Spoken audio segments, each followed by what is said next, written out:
All right, fellow babies, we're back with a new edition of Pach-Attack. Oh, here's a great one from the forums from Heinz. How much is Sony going to benefit from Xbox One use of Blu-ray? Blu-ray drive probably costs about 25 bucks.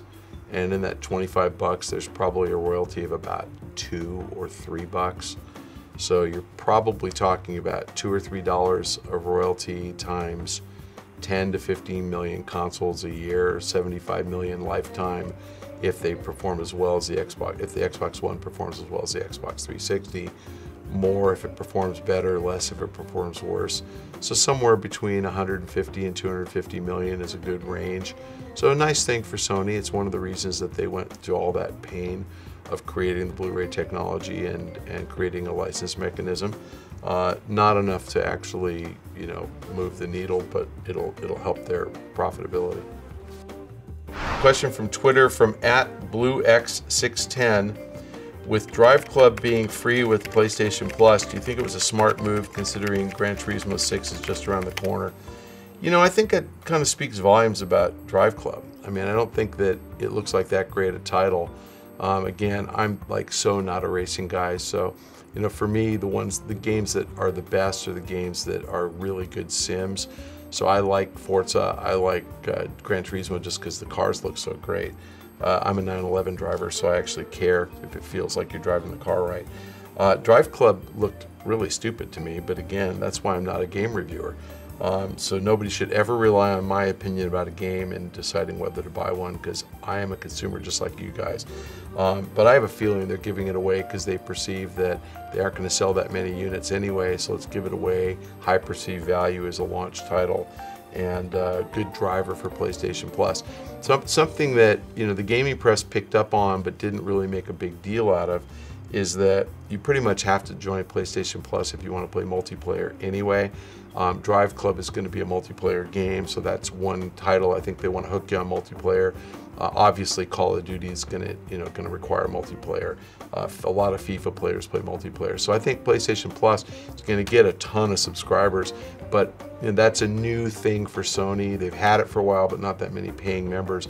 They really want to convince people to sign up. So giving away free games is a smart thing. I think you're going to see more and more and more giveaways in exchange for these premium services.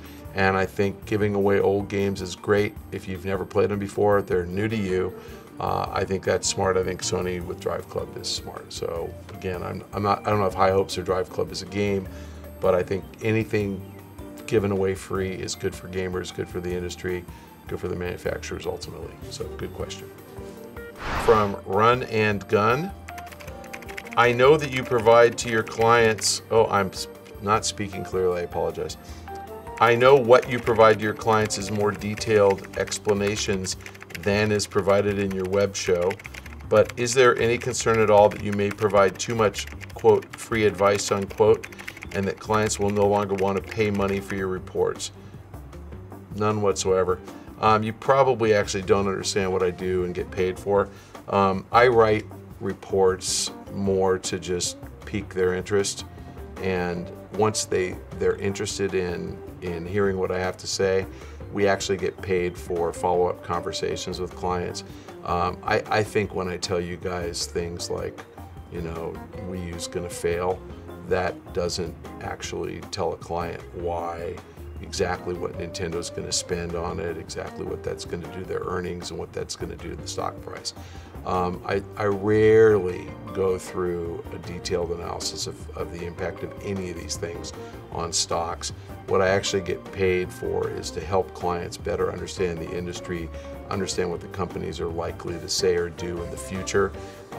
My predictions, that's a NeoGAF term. My predictions aren't really predictions. I really don't give a damn. I have the luxury of being able to change my mind on an almost daily basis. So if I tell clients that the PS4 is going to be $349, it comes out to be $399. In a vacuum, that sounds bad, but it wasn't in a vacuum. I said $349 before E3. Once Microsoft announced $499, which surprised me, that was $100 higher than I thought, I knew Sony was going to say $399. And the $399 price point is actually a victory for Sony, because what really matters to Sony is what's their price relative to the competition. I guessed $399 for Microsoft and $349 for Sony. Turned out to be $100 higher for Microsoft, $50 higher for Sony. It's actually better for Sony to be at $399 relative to Microsoft's $499 price point. I didn't explain that on my web show. I guess I just did. But no client is going to say, oh, I'm not going to use Pachter anymore. I'm just going to watch Ask Pack or Pach-Attack, or I'm going to watch GTTV or Spike TV 24/7, hoping he might appear occasionally on a bonus round. That isn't how it works. When they want information, they want it now. They want it in real time. They want to talk to me because I am the man and I give them answers. And fortunately, as I said, I can change those answers on a daily basis, and I do. That keeps them guessing. Most people who talk to me don't actually want me to tell them what to do. They want me to tell them what's going to happen, and then they're going to evaluate whether their investment strategy makes sense in the context of what I think is going to happen. And I know that, again, that all of you guys out there say I'm always wrong. I'm freakishly right. I'm probably right 70 or 80% of the time when I say something. I may not get specifics correct. Directionally, I'm right 100% of the time. It's seldom that anything goes exactly opposite what I say. So again, I know you guys love to fixate on what I say. I'll give you a great example.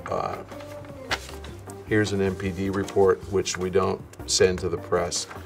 And all those numbers, and don't zoom in on this, all those numbers, I've got charts, I've got more numbers.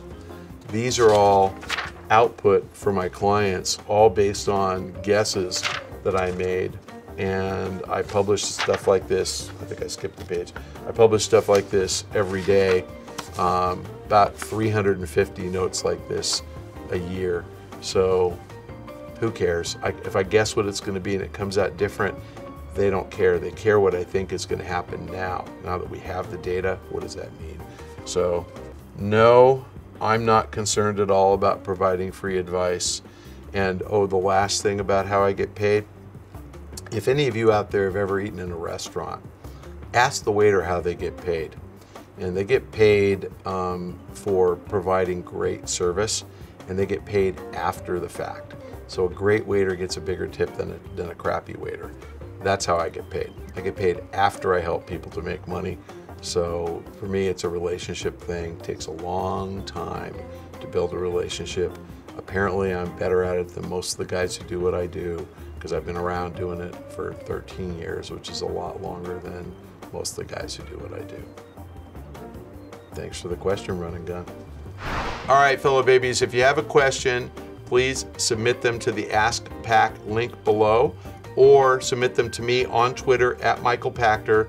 Make sure that you copy @GameTrailers and also apply the hashtag AskPack, and that's P-A-C-H for those of you who can't spell my name. It's not P-A-T-C-H.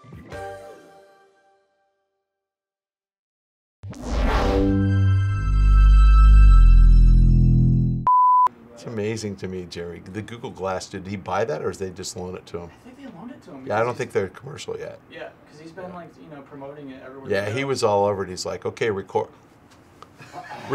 now. He looks like he's having an attack, and then he goes, oh, now we're recording. I'm like, why don't we do the GDTV thing on Google Glass? Since Jeremy was doing the, Jeremy could be having a seizure and none of us would know because he's doing that shit. Okay. All right, fellow babies, if you'd like to check out more episodes, you can do so on YouTube, or we'll save you some time. You can stay on the site, and you can check them out right there. Awesome. Awesome. Cool. Awesome. Awesome. Few outtakes. The word of a generation. It is kind of an odd word, isn't it? Yeah, it's so stupid. I feel like an idiot every time I use that word. Dr. Awesome.